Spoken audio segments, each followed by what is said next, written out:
chat. So, Dr. Luke Boomer, formerly of Newcastle, and under James Mason.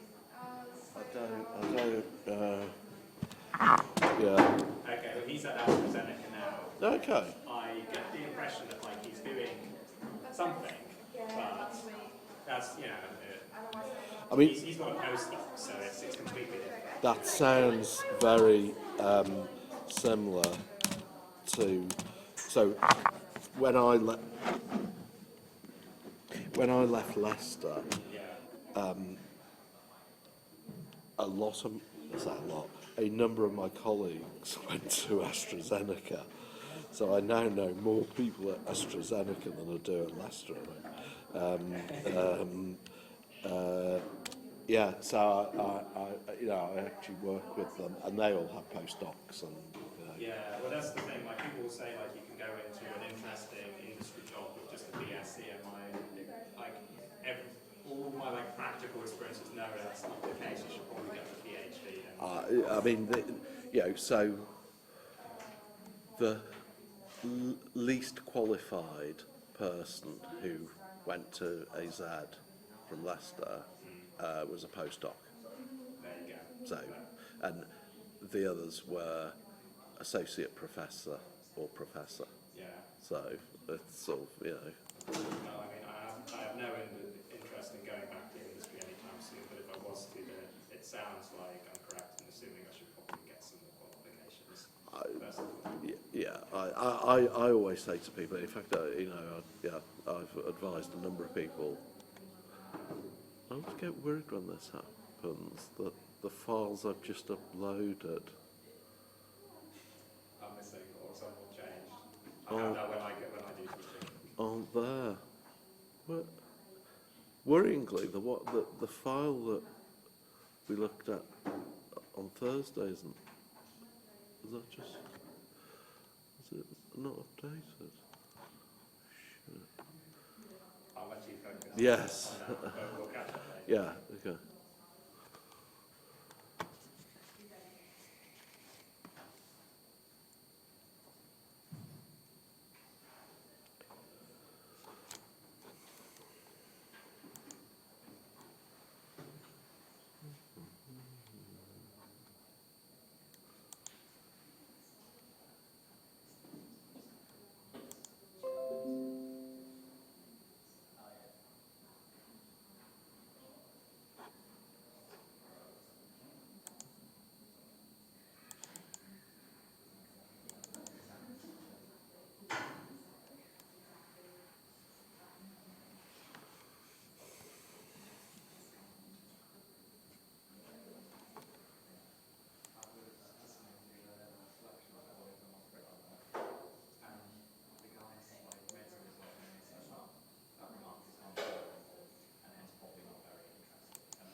Sorry about this. I can't seem to find the file we were looking at last week.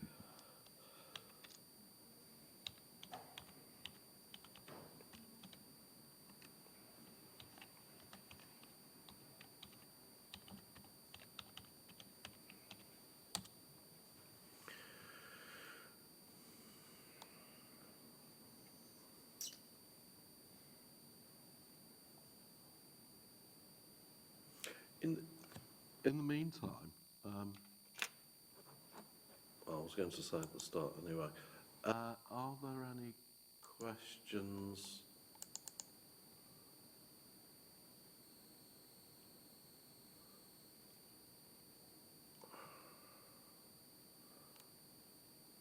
Are there any questions on the assignment?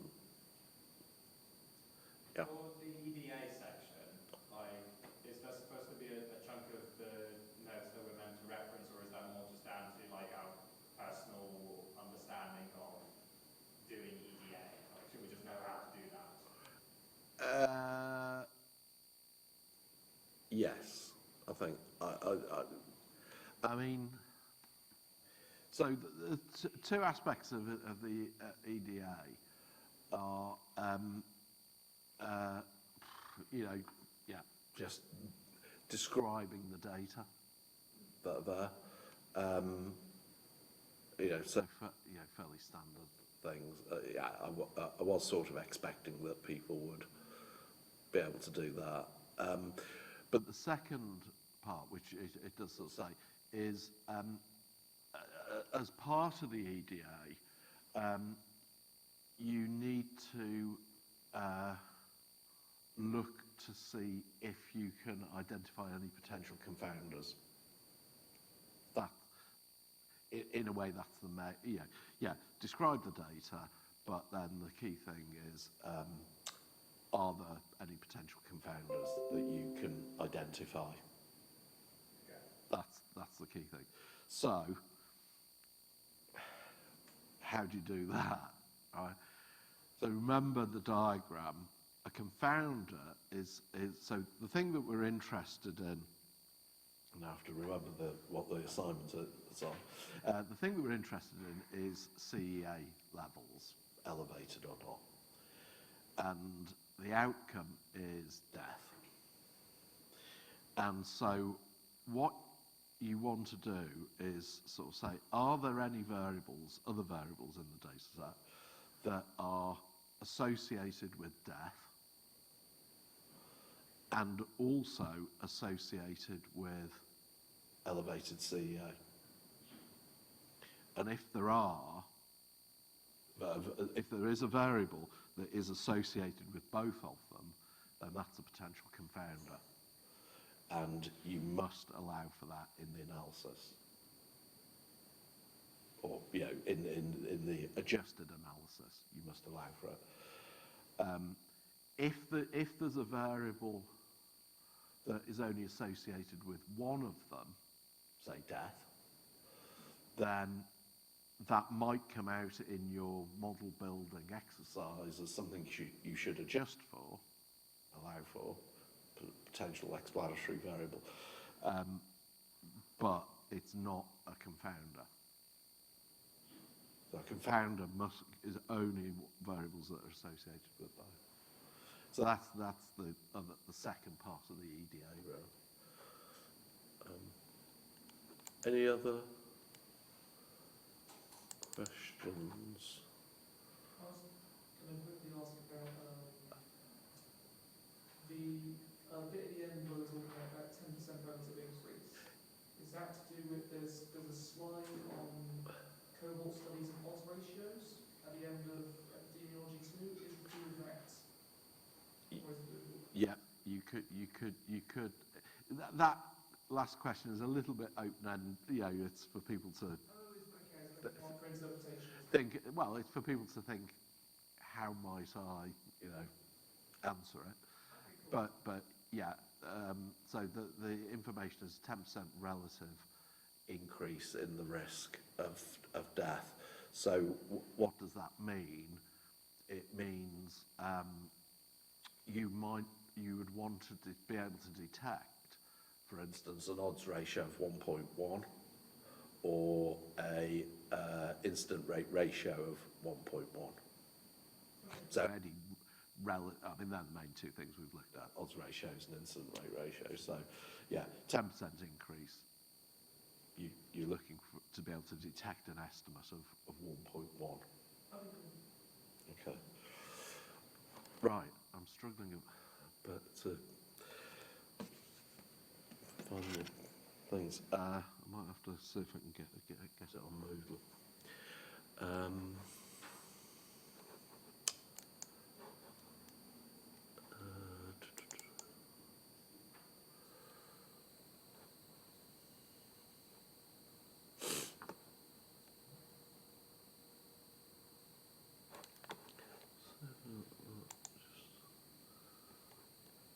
Let's try this.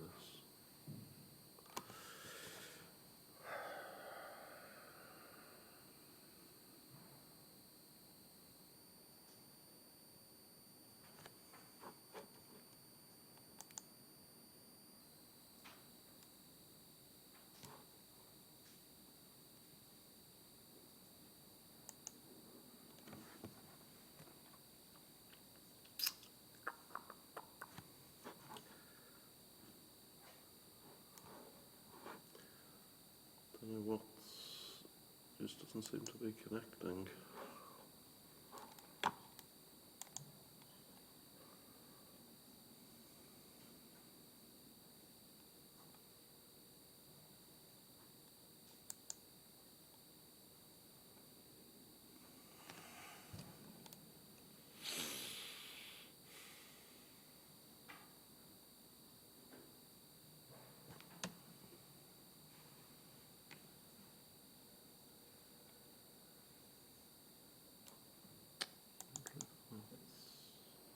Okay. Okay, well, I found a version. Let me. Okay, right. We'll see how far we can get. Okay, so last week we started looking at meta-analysis. Well, looked at systematic reviews and then meta-analysis. So meta-analysis is where we've identified a group of studies that we want trials, or they could be case control studies or cohort studies or whatever, and we want to quantitatively combine them. And we saw there are other ways of doing it, but we're going to look at statistical models, in particular 2 statistical models for combining the results of the individual studies. And we looked at the fixed effects analysis last week, and the practical that some people did today and others will do on Thursday, is really, well, it gives you an opportunity to implement the methods. This example on RCTs of aspirin in terms of preventing death after myocardial infarction, or improving survival, whichever way you want to think about it. We looked at that and how we've calculated the odds ratios and 95% confidence intervals, or the log odds ratio and its variance for each of the studies. And we saw how the fixed effects model, the key assumption is that every study, so the YIs here are log odds ratios, are estimating the same true effect, theta. So theta is the pooled log odds ratio, common log odds ratio. So I tend to refer to this as a fixed effect analysis. Some people call it a common effect analysis. Some of the R packages use the word common effect. So they're interchangeable. If you see common effect, it means fixed effect. And we talked about how to get our estimate, so our pooled estimate theta hat, essentially this is a weighted average of the effects that we see in each of the studies, and the weights are 1 over the variance for a particular study. So that means that if a study has a small variance, it gets a lot of weight. So typically that means large studies will get a lot of weight. And we can also get an estimate for the variance of our pooled estimate, and that's actually 1 over the sum of the weights. Okay, so we calculate our weights as 1 over the variance for each study. If you sum them and take the reciprocal, you get an estimate for the variance. Okay. So basically, this is known as an inverse variance weighted method for obvious reasons, because we're weighting by the inverse of the variance. It can be used, although here we've talked about odds ratios or log odds ratios, it works for any, it's a generic method. So if rather than odds ratios, say the trials had been looking at blood pressure, so we've got the blood pressure in the treatment arm and the blood pressure in the control, mean in the treatment arm, mean in the control arm, and we could look at the difference between the blood pressure, mean blood pressures, and calculate a variance for the difference. Okay, so we just add the two variances for the treatment groups because they're independent. Then we could apply exactly the same method to get our meta-analysis, our pooled effect estimate.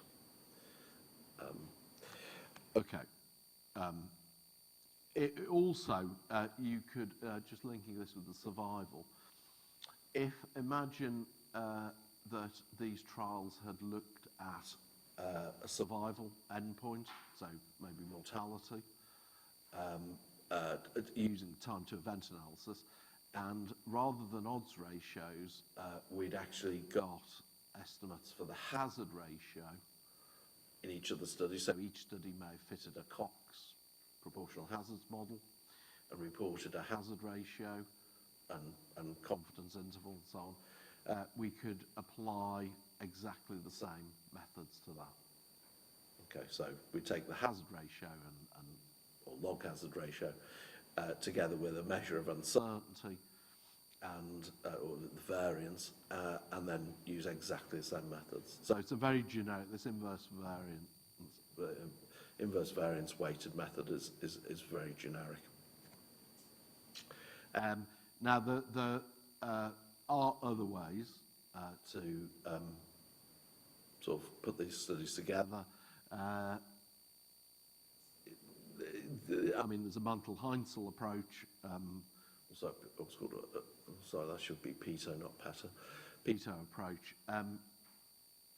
They're doing exactly the same thing.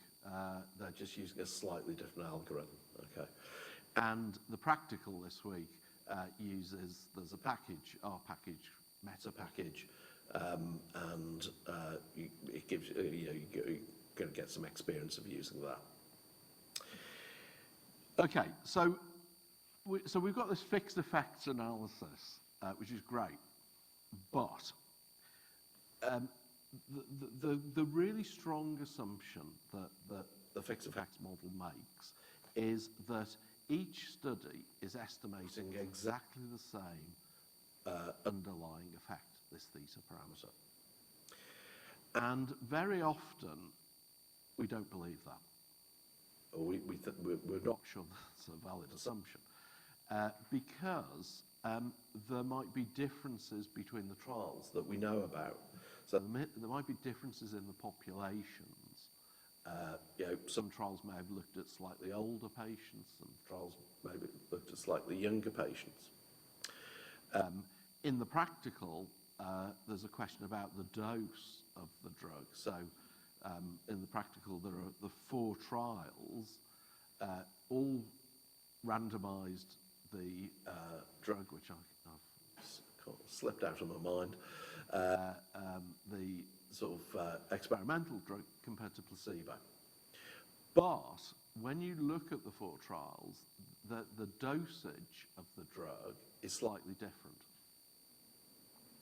And so we might sort of say, well, is it reasonable that all these trials are estimating exactly the same effect?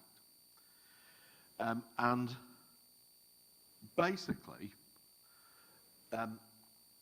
this is a way to think about graphically, to think about the fixed effects analysis. That we've got each of the points here are the observed estimate that we've seen in a particular study, and that they're all estimating this true the treatment effect.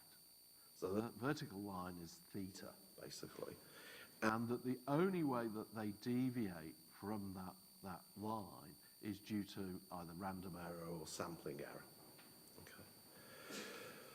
So sometimes, and we'll see this in the extent. I've sort of put up some slides which I can't access at the moment. Some slides on Moodle for extensions to these meta-analysis models. And it's also, we can think of the model, our fixed effects model, as our yi's here, so our log odds ratios or log hazard ratios, come from a normal distribution with some mean d. Okay, so d is the same as theta here, sorry about the change in notation, and variance vi, the actual variance for the ith study. So as I said, that doesn't, that assumption of a common effect doesn't seem always very plausible. So what can we do about it? Well, the first thing is that we could test the assumption. Okay, so in the model that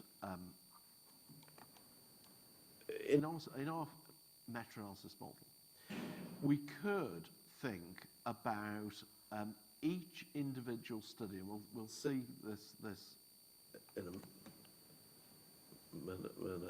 Let me.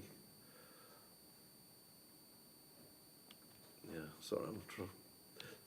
Which is the easy way to explain it. Okay, let's suppose that rather than just a single theta, that we think about each study having its own theta. So if there are k studies in our meta-analysis, we've got theta 1 to theta k. So each study is estimating it has its own underlying true log odds ratio. Now, the null hypothesis here, that they're all equal, and I should have put that equal to theta, is that's a fixed effects model. The null hypothesis is our fixed effects model. They're all identical. And the alternative hypothesis is that at least one of them differs from the others. So basically, there's at least one that is different. And we can formulate a hypothesis test. And actually, it's relatively straightforward to calculate this. So this Cochrane's Q test for heterogeneity.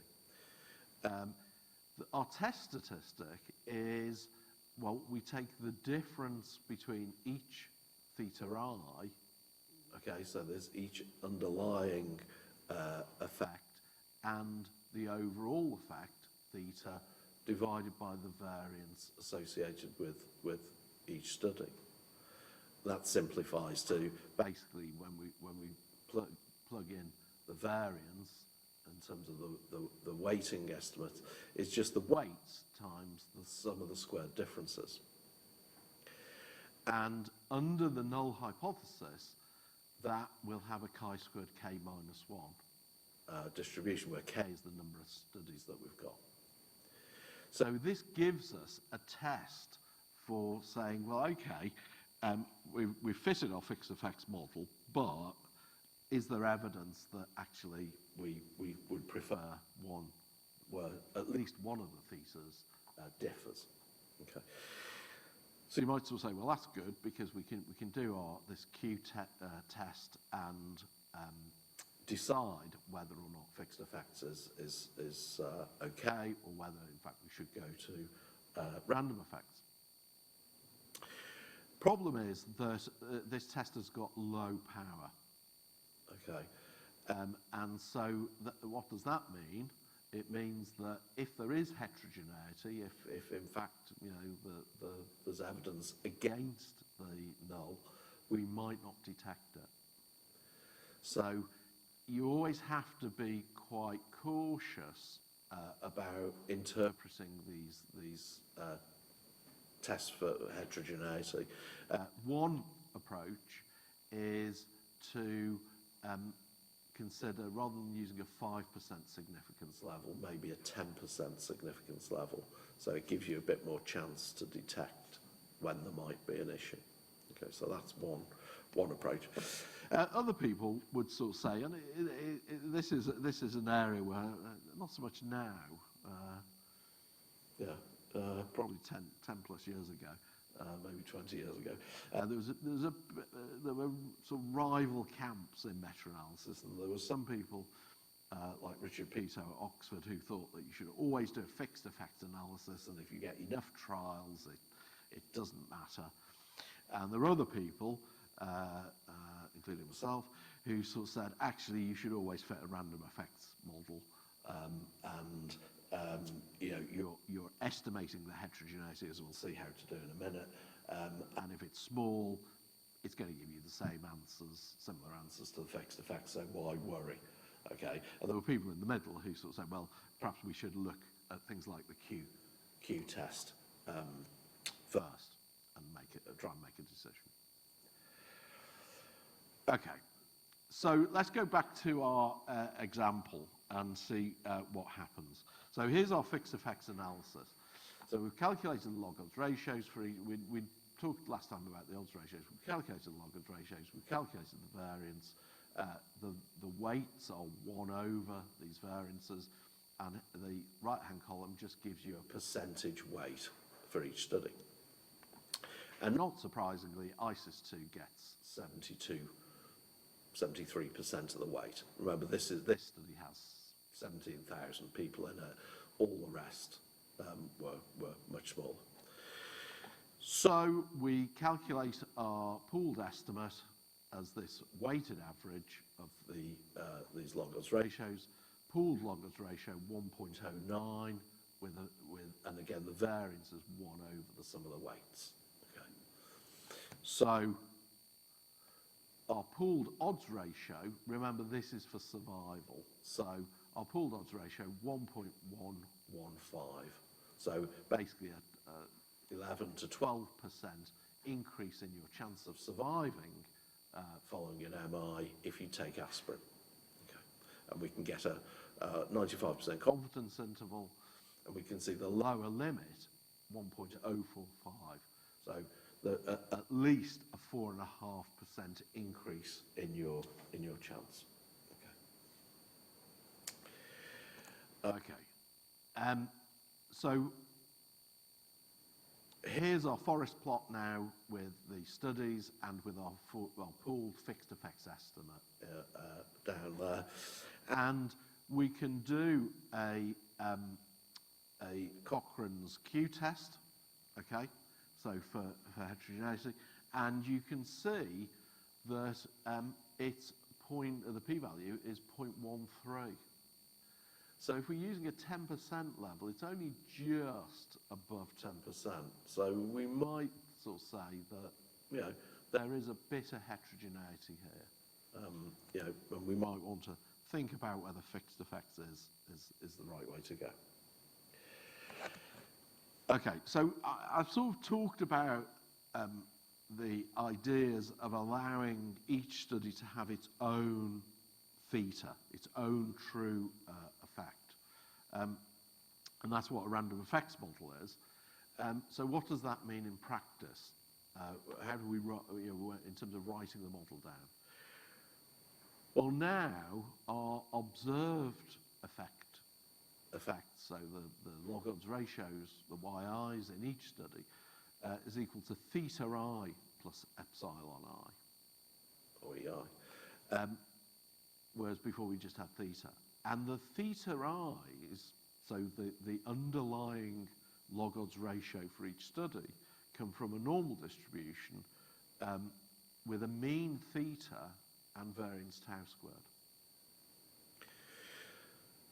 So tau squared, the important parameter, well, the thing that we're most interested in is theta, the overall effect. But the second most important parameter is tau squared. Because tau squared is what's called the between study variance.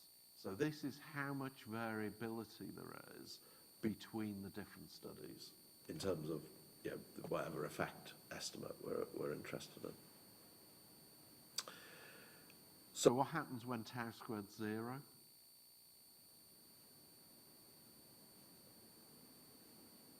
Any ideas? Yeah. So if tau squared is 0, so there's no between study variance, well, that's what the fixed effects model assumes, that they're all estimating the same theta. So it basically, the random effects model collapses to a fixed effects model. So going back to this stylized, you know, argument about fixed versus random effects, those of us in the always use a random effects model camp would sort of say, well, if tau squared is very, very close to 0, you're going to get very similar answers, whether you fit a random effects or a fixed effects. So it doesn't matter, you fit a random effects model.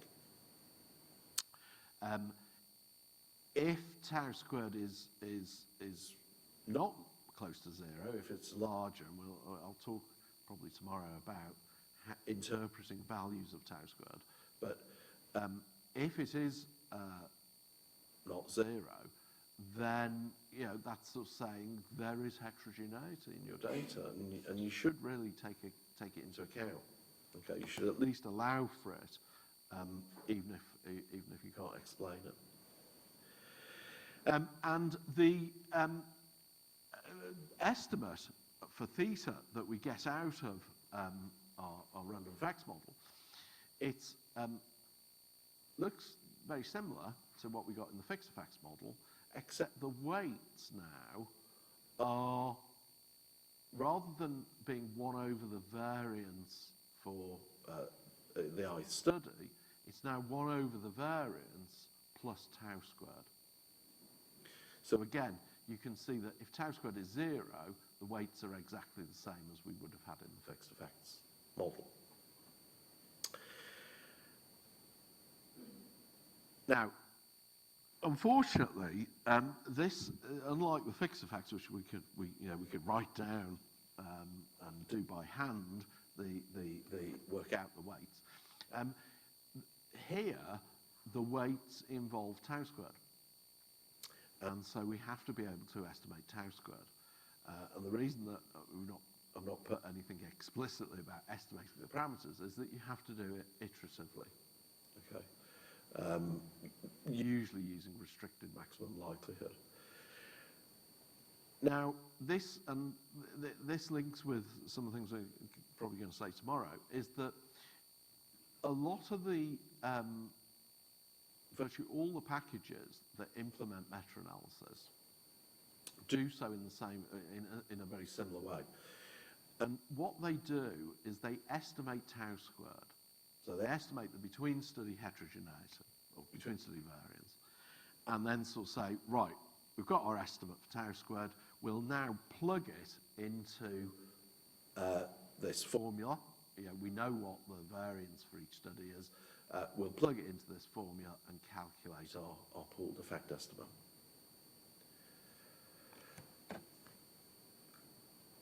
Now, what's wrong with that? Or what's less than ideal about it, I should say? Bearing in mind all the packages, this is how everyone does meta-analysis, mainly. Any ideas? So we've got our estimate of tau squared and we've plugged it into this simple, very simple formula. Any problems with that? Any issues? Okay, well, there's because we've estimated tau squared, there's uncertainty in the estimate. And all, 90-odd% of meta-analyses that use a standard frequentist random effects meta-analysis will have used this plug-in approach, and they'll have ignored the uncertainty in tau squared.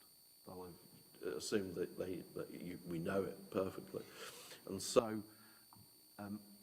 there will always be, using a frequentist approach, a slight underestimate of the uncertainty. Might not be big, but there will be a slight. We'll look at an example probably tomorrow. Okay, but let's go back to, so we've got a way of calculating the pooled estimate. What would we might expect? Well, it's a weighted average, and the weights are sort of similar. So we wouldn't expect the random effects analysis to give us something radically different. Might be a little bit different. And we're taking into account the between study variance, or the uncertainty, heterogeneity between studies. So we'd expect the random effects, the confidence interval or the standard error of the estimate, whatever measure we're going to use, to be slightly wider than for a fixed effects analysis. So if tau squared is not zero, larger than zero, then you'd always expect a random effects analysis to give you a slightly wider interval, more uncertainty. Okay, now, the other aspect, so that's one thing, you're always going to get a little bit more uncertainty in a random effects analysis than a fixed effects. The other thing to think about is the weighting. So again, we're weighting each of the individual estimates by 1 over its variance plus tau squared. And we saw that in our example that very large, for fixed effects, very large studies get a lot of weight. Now, the impact of adding this tau squared is to effectively smooth out the weighting, so that in a random effects analysis, the distribution of weights will be not necessarily uniform, but it will be more uniform than it is in a fixed effects analysis. So fixed effects analysis will favour really large studies with small variances. Random effects will give more equal weighting to the studies. And of course that will have an impact on the effect estimate. Okay. So here's a graphic to try and explain what we're doing. Again, so the points are our observed effects, so they're the y's. And okay, again I've changed it. So I'm sorry, I've taken slides from different places, and the notation's slightly different. Here we're using delta and d. Delta is the same as theta. Delta I is the same as theta I, and d is the same as theta. So each study has got its own underlying effect. So we've got Y5, the effect estimate that we observed in the 5th study, and that is distributed about delta 5, its true underlying effect.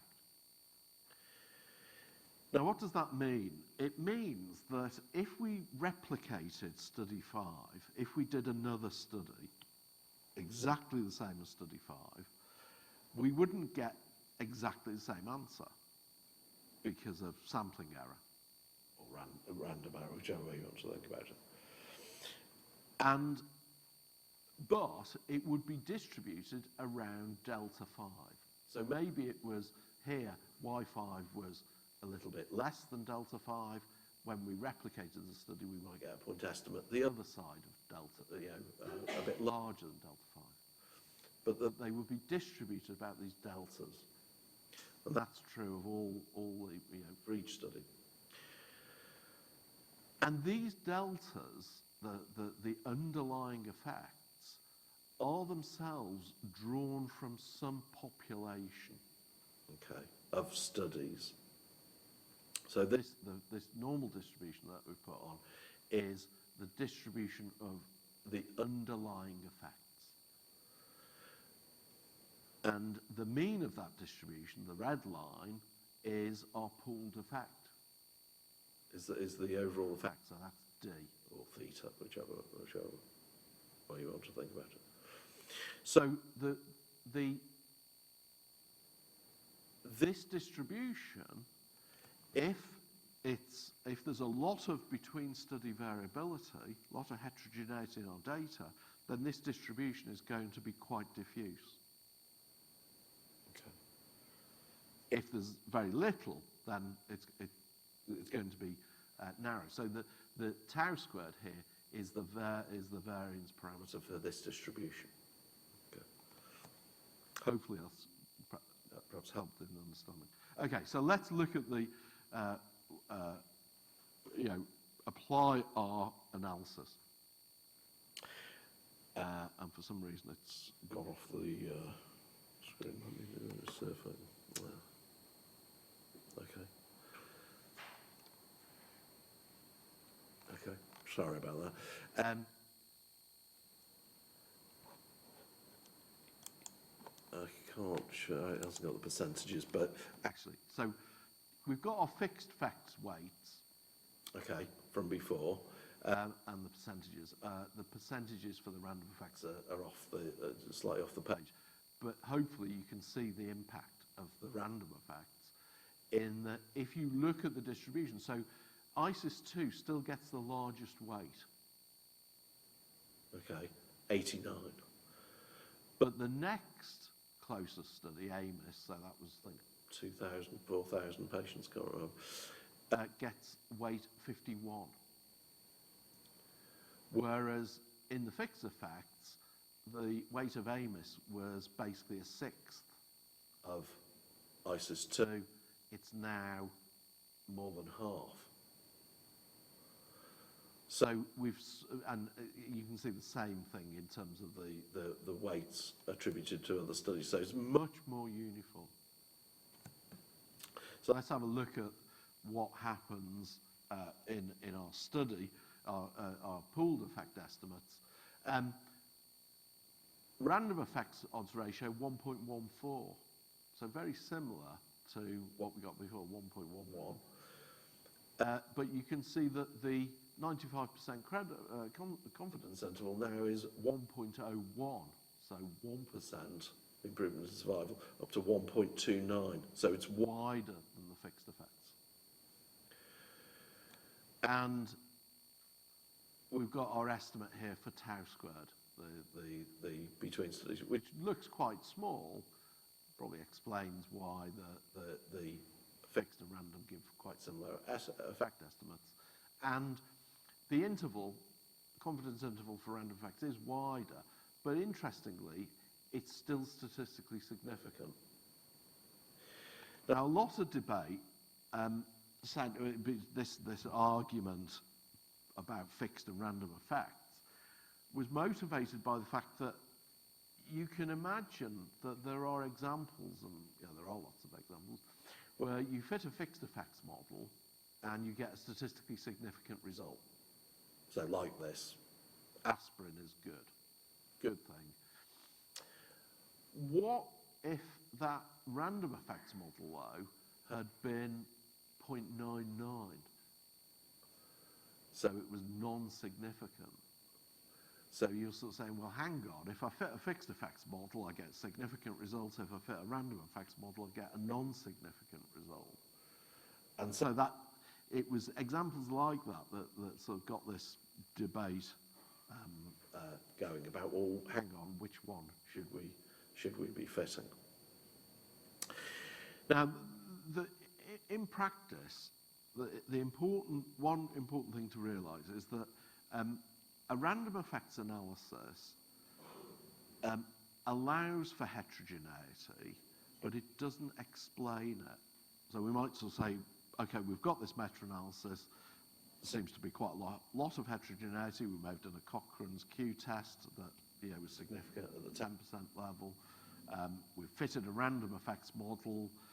we've got wider interval and so on. And that's fine, but what we'd really like to do is we'd like to explain some of that heterogeneity. What's causing it? And there are a number of ways of doing that. One is to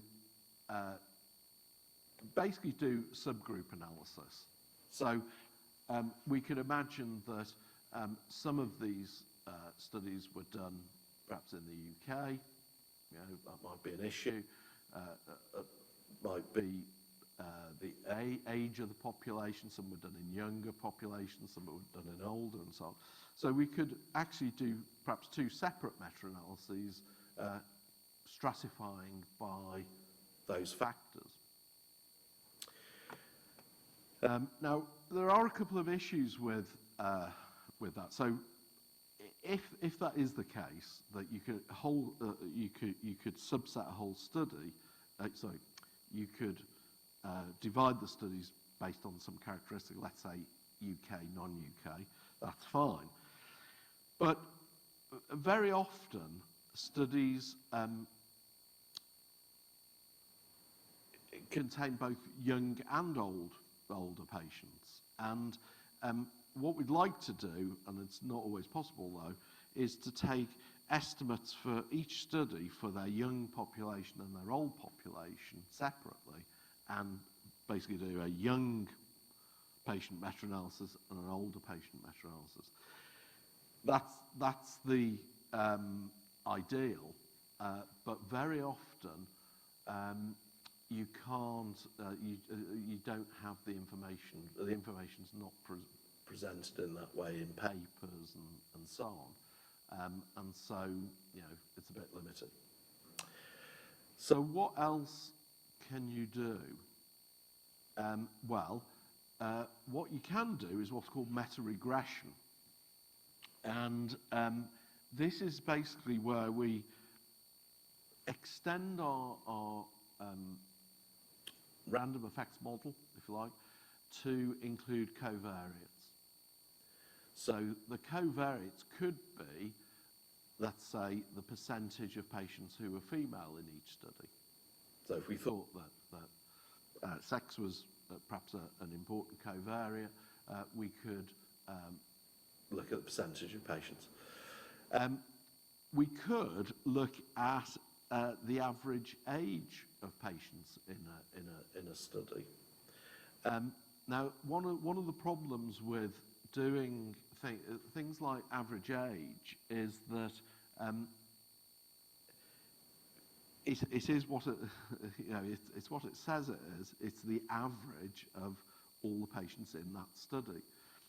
And so, if there is a relationship between age and whatever outcome you're interested in, you might be masking it by just simply taking the average and looking at doing our regression over studies. So, when you're using, particularly averages, as a covariate, you always need to be a little bit careful about thinking, could it be that I'm masking an effect? Okay. Anyway, we're going to look at, and I'll show an example of how to do it for this for an example in the next section. But what do we do? Basically, now we're extending our meta-analysis model, and then rather than having, as we had, theta or theta I here, we've now got a linear predictor, okay, where the xi's are a vector of study-level covariates, okay, and we've got beta is our vector of basically meta-regression parameters, okay, and we can either a meta-regression model can be, we could do a fixed effects meta-regression model where the errors are normally distributed with mean 0 and variance, the observed variance for each study, or we could do a random effects meta regression model. Okay. Now, what would you expect to happen? So if you fitted a random effects meta regression model, what would you expect to happen if you included an important covariate? What would happen to tau squared? Or what would you hope would happen to tau squared? For it to go down? Yeah, exactly. So so remember, what we're trying to do is explain the heterogeneity. And so if we add in a covariate into our model that really does explain some of the heterogeneity, then you would expect tau squared to go down. Unlikely to go to 0, but it should go down. Whereas if a covariate is not important, it's not particularly explanatory, then tau squared might not change, or might change very, very slightly. Okay. So when we're fitting meta regression models, you can look at tau squared. So if we fit a random effects model without any covariates, as we did before, we've got our estimate for tau squared.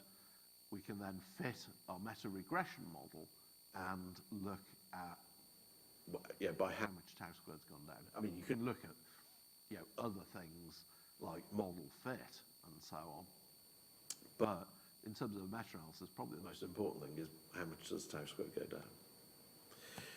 Okay. In the last couple of minutes, so tomorrow, what I'm going to do, I'll go through an example. Tomorrow's lecture is really going to extend these models and look at them from a Bayesian perspective, because there are certain things that you can do in meta-analysis, adopting a Bayesian approach, that you can't do using a frequentist one. We're going to look at some examples.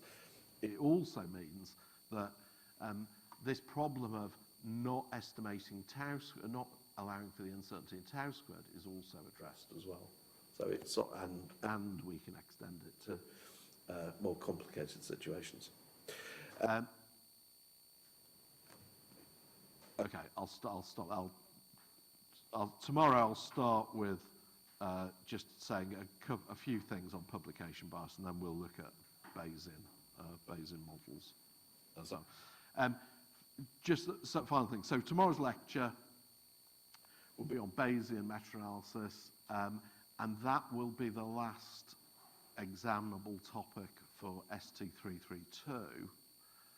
On Thursday, I'll give an overview lecture on repeated measure analysis of repeated measures data, which is the special topic for ST409.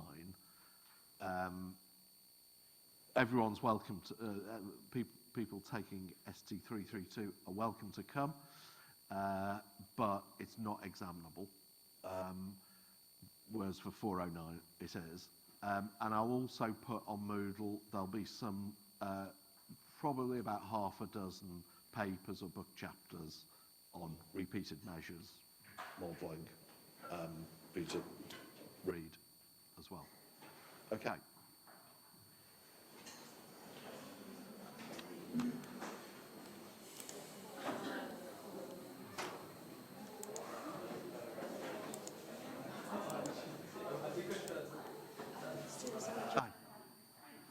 About the project, like, Yes. so because I'm still reading a topic and learning the meta-analysis, and because I'm an MSc student, I make do the SDS project, like proposal. So I was thinking about whether, I'm thinking about writing like a similar proposal, so it's more structured. Because there's so many things that like I find like gaps in the study. So just like quick update, maybe like then I can send you like very short one, like proposals. Yeah, yeah. Yeah, because I can't do the SDS as a. Yeah, yeah. I knew you couldn't, which is why I put in the topic that should be on the list Yeah, it's on the list. I Yeah, just think as that's a more separate clear topic, if yeah. I specify the method. Yeah, and- okay, yeah, that's Thank fine, you. that's fine, yeah. Yes, Your reference your lab, reference. yeah. Yeah, I will do it tonight. Unfortunately, I was not very well over the weekend, so, but, yeah. Since it is due this month, so Yeah, no, I'll definitely by Okay. tomorrow. Thank you. Yeah, okay.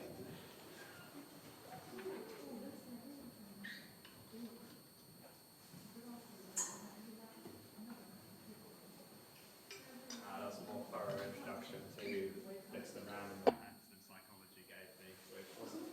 I mean, they didn't explain it at all. They were just like, oh, you know how to do this, just go do it in your 40% coursework, you know. I mean,